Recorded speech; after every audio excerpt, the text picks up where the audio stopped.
The Anglo-Zanzibar War holds the title for the shortest war in history, lasting just 38 minutes. It all took place on August the 27th, 1896, off the coast of East Africa, between the United Kingdom and the Sultanate of Zanzibar.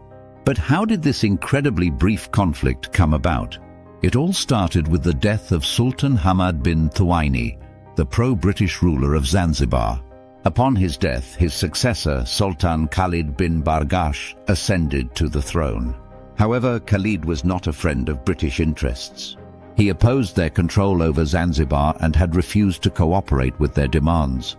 The British, with their imperial ambitions in Africa, were not pleased. They demanded that Sultan Khalid step down in favor of a more British-friendly ruler. When Khalid refused to comply, the British issued an ultimatum: surrender or face military action. The deadline for surrender expired at 9:00 a.m.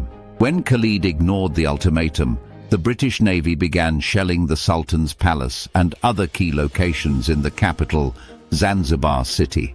The Zanzibari defenders, using outdated weaponry, had little chance against the advanced British artillery.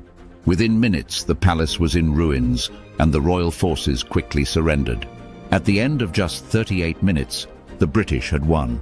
Sultan Khalid fled, and the British installed a puppet sultan more favorable to their interests. This brief but intense conflict resulted in the increased British control of Zanzibar and marked the beginning of a more direct colonial rule over East Africa. So that's the story of the shortest war in history, a wild moment in the era of imperialism that was over before most people even had time to